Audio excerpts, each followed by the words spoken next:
Seja muito bem-vindo ao programa que o esclarece sobre os mais variados temas de saúde. Sabe o que é uma psicose?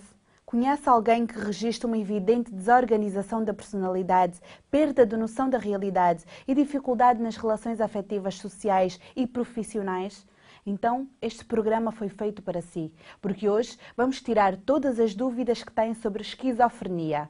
E para nos desmistificar tabus, temos connosco o Dr. António Sampaio, psiquiatra. Uma vez mais, no Viva Saúde. Obrigado, doutor. Bem-vindo à nova casa do Viva Saúde, Dr. António Sampaio. Obrigado. O que é então a esquizofrenia? A esquizofrenia ou esquizofrenias é um conjunto de doenças que tem talvez como particularidade comum uma desagregação da personalidade. Ou seja, o indivíduo quando começa a adoecer com uma esquizofrenia deixa de ser ou deixa de ter exatamente os comportamentos e os pressupostos do pensamento que tinha antes. Ou seja, é uma doença que atinge não só os afetos, como atinge a vontade, como atinge toda a maneira de estar na vida. Há, de facto, uma transformação absolutamente catastrófica do que era antes. É por isso que se diz que a esquizofrenia é um processo e não um desenvolvimento. Ou seja, há, de facto, uma passagem a um comportamento que nada tem a ver com a história do indivíduo até aquele momento. E é, de facto, um terremoto psicológico enorme, que leva a alterações do pensamento, seja alterações do conteúdo, isto é, a ideias delirantes, a ideias que não correspondem em nada à verdade, como da forma do pensamento, ou seja, o pensamento que, evidentemente, é expresso pela linguagem, passa a ter uma lógica que o outro não consegue compreender. Sem dúvida. Que esquizofrenias existem? Há vários tipos de esquizofrenia, não é? A mais grave, provavelmente, é aquela que se chama hebefrénica, que é uma esquizofrenia que abrange muito precocemente o indivíduo, os jovens, a classe mais jovem. Depois há a paranoide. Depois existe, a paranoide é aquela que tem mais a ver com os delírios persecutórios, é talvez aquela que causa mais sofrimento, apesar de tudo. Não é mais grave? É mais grave, mas num sentido, talvez seja a que causa mais sofrimento, porque apesar de tudo é que tem melhor prognóstico.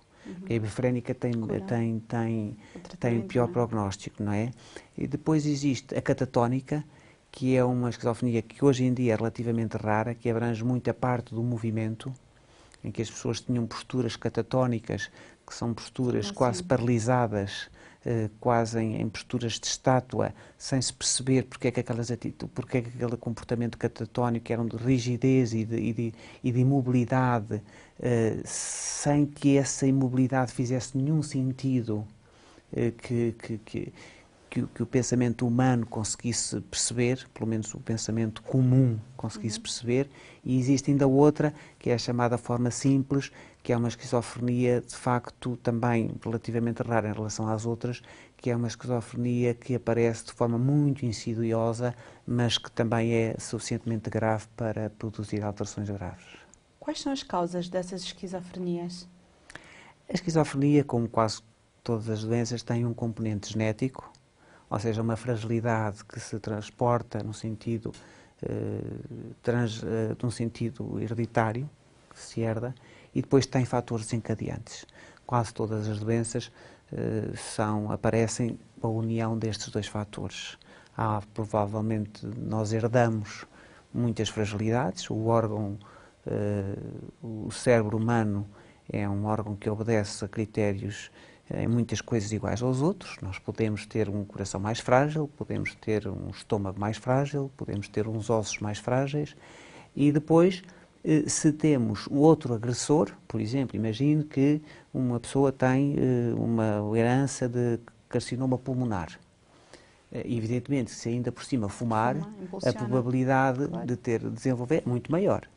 E, portanto, este tipo de fragilidades acontecem. Tanto é que, para ter uma ideia do que eu estou a dizer, por exemplo, os gêmeos monozigóticos, que são os gêmeos absolutamente idênticos, do mesmo óvulo, da mesma placenta, só têm concordância na esquizofrenia de 63%. Se a doença fosse exclusivamente genética, tinham 100%. Pois. Portanto, há uma parte, cerca de 1/3 ou 1/4 dos gêmeos monozigóticos, um deles não tem esquizofrenia se o outro tiver. Portanto, há aqui uma parte que é claramente do exterior. Há uma parte que é desencadeada pelo ambiente e pela forma como o indivíduo se adapta ou não adapta ao ambiente, ou se o indivíduo suportou as agressões do ambiente ou não. Portanto, temos as duas causas. Temos uma causa, depois de cada um, não é? As vivências, e temos outra parte que, de facto, é uma fragilidade que se herda. E o que fazer perante uma situação de um familiar que repentinamente começa a apresentar um quadro de esquizofrenia? O que tem que se fazer, e convém fazer muito depressa, para que a esquizofrenia não se desenvolva a limites que depois deixe cicatrizes muito grandes, porque a esquizofrenia, quanto mais surtos houver, ou quanto mais estiver instalada no indivíduo, mais cicatrizes no sentido de deterioração mental vai deixar. Eu vou dizer que antes da esquizofrenia se chamar esquizofrenia, que foi um termo proposto por Bleuler, que era um suíço, em 1911, esquizofrenia do grego, que é esquizo, era divisão, e frenia, mente. Antes de haver a palavra, chamava-se demência precoce, porque se verificava que as pessoas com esquizofrenia demenciavam muito precocemente. É claro que hoje, graças a Deus, não é assim, porque os tratamentos existem e, em algumas esquizofrenias, a deterioração é muito pouca, sobretudo quando a esquizofrenia é apanhada cedo. Isto para responder à sua anterior pergunta, o que é que uma pessoa deve fazer?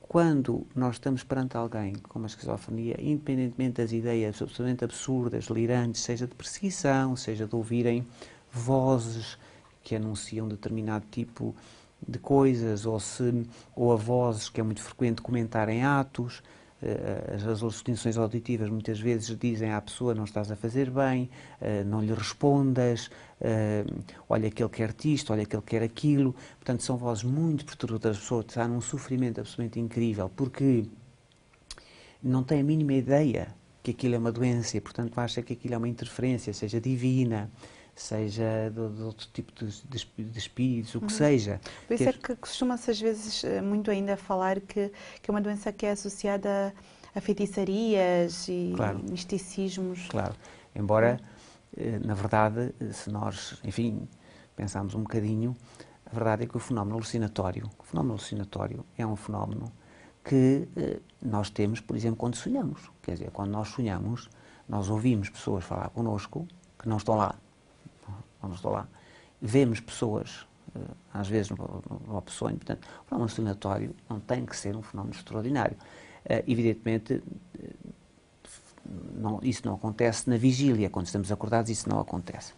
Mas pode acontecer, ou seja, pode acontecer haver um fenómeno alucinatório, e o que há a pensar é que esses fenómenos são possíveis, e são possíveis, no fundo, por uma tradução de algum conflito interno que vem por essa forma. Não vem por uma forma de consciencialização do conflito, mas vem pela forma de alucinação. É claro que o indivíduo que está com a doença não sabe isto e não pensa isso. A primeira coisa que pensa é que está a ser, de qualquer maneira, bombardeado com qualquer coisa que lhe é horrível e que não tem explicação e que os outros não vão entender. E depois outra coisa, que é a noção do que está a sentir é tão bizarro que esconde o sintoma. Pois, porque vai pensar, se eu disser... Ou pensar que eu sou doido, que eu sou maluco. Exatamente. E, portanto, ele tenta esconder aquilo e viver aquilo de uma forma... Deve ser um sofrimento atroz. É um sofrimento atroz. Eu lembro-me de uma canção de há 30 anos, quando foi do 25 de Abril, que era: não há machado que corte a raiz ao pensamento. E eu já nessa altura estudava muito estas coisas do pensamento e pensava, bem, a esquizofrenia corta, porque o pensamento é de tal maneira destruído nesta doença que o indivíduo não consegue, de facto, ter uma liberdade pessoal. Se esta é a única liberdade que temos, que é a liberdade de pensar, a esquizofrenia perdemos, porque a esquizofrenia, o pensamento torna-se de tal maneira anárquico que, se eu me quiser concentrar numa coisa, não consigo. Não dá. Percebe? É de facto um sofrimento. Eu devo dizer que as taxas de suicídio na esquizofrenia são muito grandes, por causa deste sofrimento. Depois, se calhar, as pessoas nem sabem o porquê que aquela pessoa se suicidou, porque nunca foi dito. E porque a pessoa Ela não tem falou medo, nisso. isso, Não é? de De maneira que verbalizar. é muito importante esta ideia de que é quando nós estamos perante alguém que subitamente muda o seu comportamento, sem nós percebermos a razão pelo que foi, mas muda completamente o seu comportamento, passa a ser uma pessoa completamente diferente, seja na maneira de vestir, seja na negligência pessoal de se arranjar, seja em todos os seus hábitos. É importante referir quais são os sintomas. Mesmo que o doente esconda os sintomas primordiais, que são as ideias delirantes, por exemplo, deixar de sair de casa com medo de que alguém... por exemplo, tapar os ouvidos, começar a pôr headphones para ouvir música muito alto, para ver se consegue dominar as vozes, usam muito esse tipo de estratégia. O ter comportamentos bizarros, por exemplo, usar óculos escuros ou então chapéus que têm a ideia que podem proteger das tais influências, que dão as tais alucinações. Vi muitos doentes ao longo da minha vida que faziam este tipo de estratégias, porque a aflição é tão grande que as pessoas fazem tudo para se defenderem daquilo sem partilharem o que estão a ser, do que estão a sofrer. Aí é preciso ter com a pessoa e dizer, diz-me o que é que estás a passar. E não de todo dizer, mas isso não pode ser verdade. Pelo contrário, dizer antes, bom, então se estás a passar por isso, uma coisa é certa, isto está a dar um grande sofrimento e vamos pedir ajuda. Não interessa nada dizer se é verdade ou se não é verdade, ou se é loucura ou não é loucura. É preciso dizer, se estás a passar por isso, seguramente isso dá muito sofrimento. Porque se eu se passasse por isso, estava em grande sofrimento. Isto é que interessa dizer à pessoa. Não é se é verdade que ele ouve a voz, lembro-me de um doente que tinha a voz de um presidente portanto, segundo a ideia do delírio dele, ele servia de antena entre o presidente da Rússia e o presidente dos Estados Unidos. E dependia dele a própria sobrevivência do planeta. Isto era uma coisa, era uma prisão absolutamente incrível. Não é? Ele dizia-me, eu não sei se posso... Há certos gestos que eu não sei se posso fazer, não sei se vidas dependem disto. Isto é uma coisa, um sofrimento absolutamente incrível. Quer dizer, raramente vi sofrer-se como se sofre com esta doença. É o convencimento de uma responsabilidade quase planetária que é insuportável, muitas vezes é insuportável. E, portanto, não me interessa nada dizer à pessoa, olha, isso que me estás a dizer é um absurdo do tamanho do planeta. Não interessa nada dizer isto, interessa dizer, há uma coisa que é certa, isso dá grande sofrimento. E quando estamos em sofrimento pedimos ajuda. Isto é que interessa, não é? É isso que temos que atuar. Doutor, então vamos para já ficar com esse cheirinho do tema e vamos fazer uma pequena pausa. Muito bem. Vou deixá-lo com algumas informações sobre este distúrbio. Fique desse lado que nós voltamos já a seguir.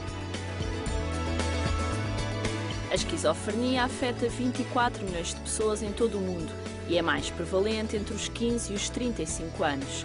Segundo a Organização Mundial da Saúde, as mulheres desenvolvem os sintomas mais tarde que os homens.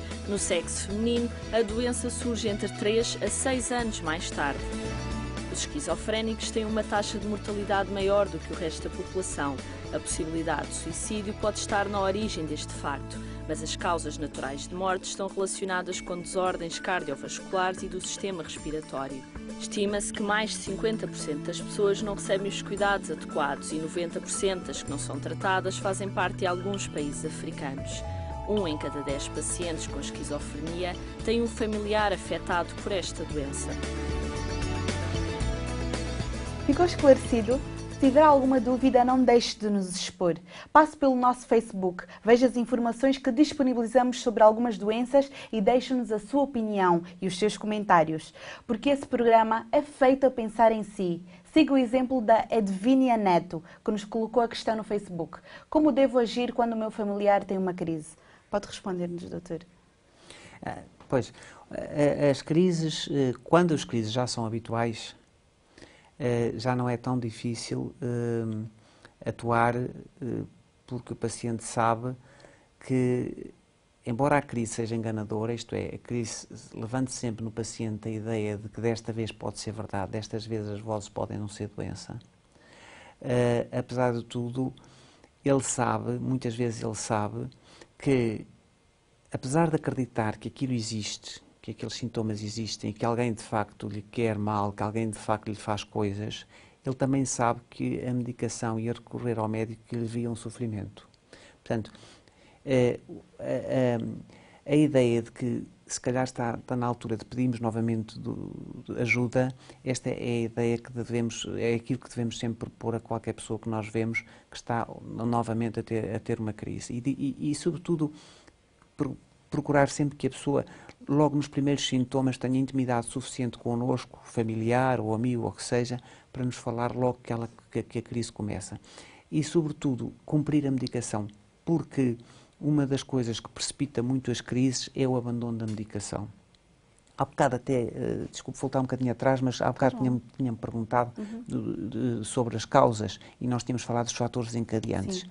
Há um fator que eu gostava de referir e que há imensa publicação, mesmo a nível da net, que os nossos jovens podem, porque a esquizofrenia é uma doença que atinge sobretudo os jovens, isto é, entre os 16 e os 28 anos, é o grande diagnóstico que passa-se por aqui. Significa que ainda estou dentro do núcleo de risco. Pois eu já não. Há algumas vantagens em ter alguma idade. Mas, doutor, já agora, quer dizer que uma pessoa, depois dessa idade, a probabilidade é pouco menor, provável, mas pode acontecer. Pode acontecer, mas é muito pouco provável, porque, como lhe dizia, aquilo consiste sobretudo numa desestruturação da personalidade, e a personalidade nas idades mais jovens é mais frágil, porque nós com a idade vamos solidificando mais a nossa personalidade e, portanto, esta quebra de regras e de valores e de diretrizes que vamos formando ao longo da vida é muito mais frágil quando somos mais novos. E estava eu a dizer que um dos fatores encadeantes, que há imensa literatura hoje em dia e que os jovens, ao verem-nos, podem pensar que a minha opinião não é, é uma opinião que eles podem consultar, que é o cannabis, o haxixe, a marijuana, tem uma capacidade de provocar psicoses de tipo esquizofrénico que atinge cerca de 10% dos consumidores. Mas apenas na altura em que se consome ou também após? Também após, mas sobretudo na altura em que se consome. Quer dizer, é muito frequente no eclodir da esquizofrenia, na ideia de que, aliás, os jovens que nos estão a ouvir e que eventualmente têm parceiros que consomem, já viram com certeza isto acontecer. Há um deles que a certa altura começa a pensar que o olhar do outro é um olhar diferente, é um olhar que parece que é acusatório, é um olhar que ele sente-se desconfortável, será que ele quer dizer com aquele olhar? Quer dizer, começa-se a fomentar com esta substância, é muito fácil desencadear a psicose. E basta porem, por exemplo, num motor de busca como o Google, psicose esquizofrénica mais cannabis, ou mais marijuana, ou mais haxixe, para perceberem o que eu estou a dizer, a quantidade de artigos psiquiátricos dos Estados Unidos, de Inglaterra. Portanto, evidentemente que nós temos que ter a liberdade de ação, mas temos que estar informados sobre aquilo que estamos a fazer. Por acaso, não é? falar E isto é muito importante que os jovens saibam disso e procurem informar-se, não pelas minhas palavras, mas procurem informar-se, porque os artigos vêm lá. Estávamos a falar também sobre a envolvência dos fatores externos e se calhar até da própria família e dos amigos.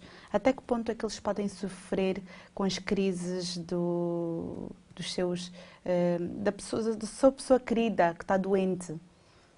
Eu penso que os amigos e os familiares de um doente com esquizofrenia sofrem muito, porque a esquizofrenia... Essa pessoa também se pode tornar agressiva, não é? Pode, com certeza, porque basta que considere que algum elemento familiar está envolvido numa teia qualquer de conspiração contra ele, para poder ter uma atitude absolutamente desadequada e agressiva e potencialmente grave para com essa pessoa, não é?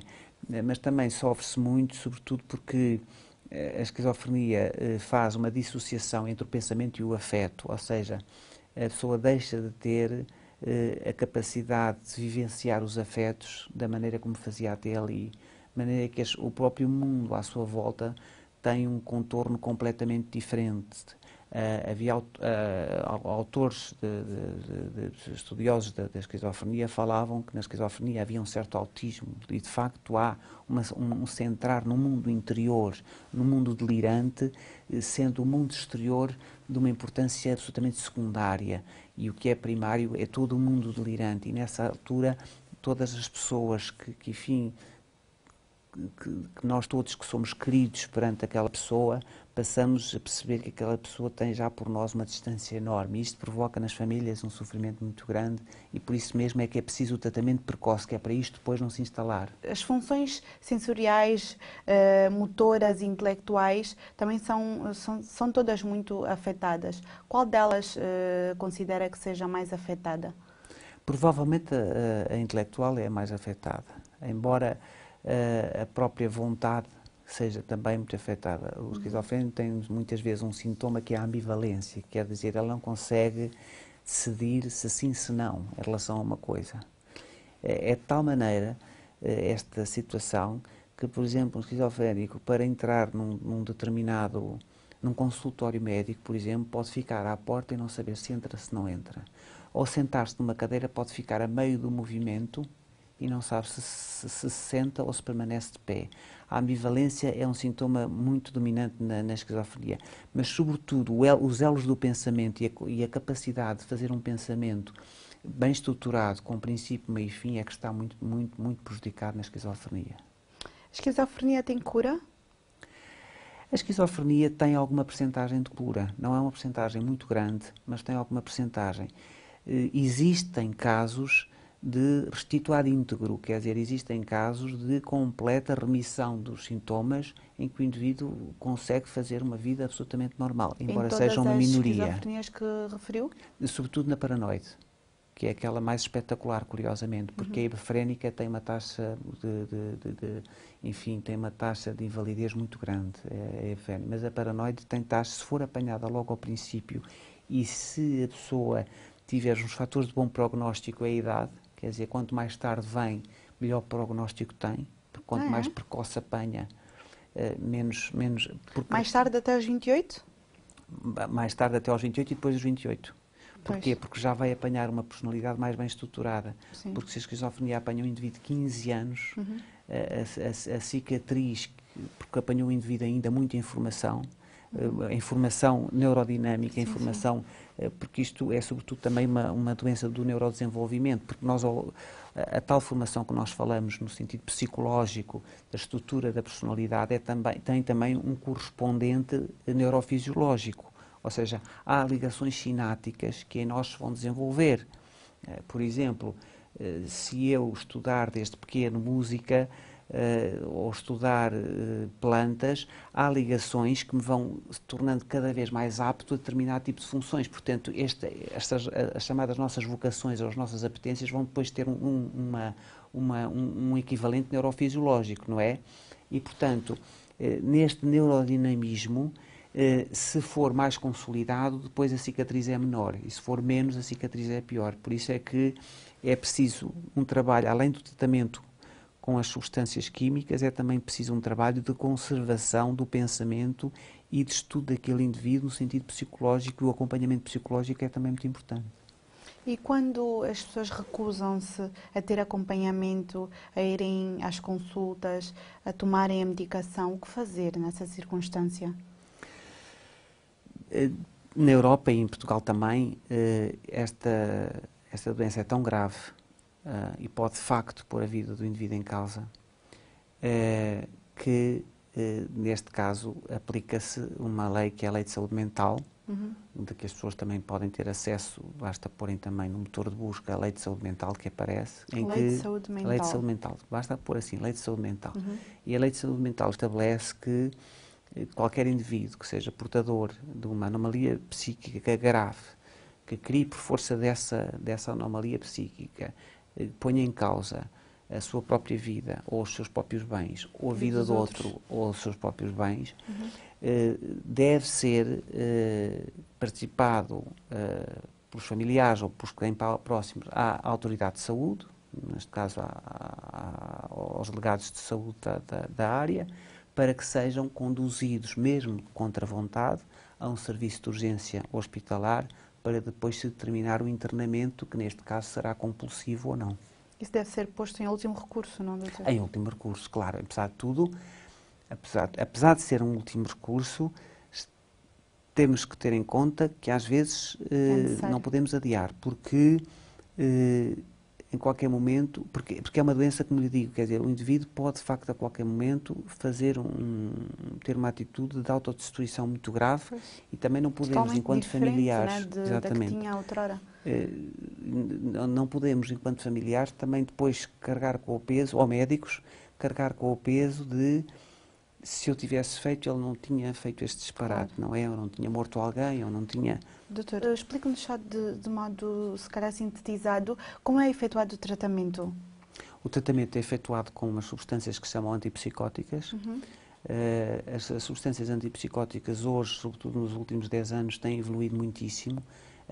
Quando eu comecei psiquiatria, as substâncias tinham imensos efeitos secundários e havia uma estigmatização muito, muito grande, que as pessoas davam conta que as pessoas estavam medicadas. Hoje não. Hoje as substâncias antipsicóticas já não dão o aspecto das pessoas se babarem, das pessoas tremerem, já não têm nada disso. São substâncias que são muito compatíveis com uma vida quase normal, ninguém é estigmatizado.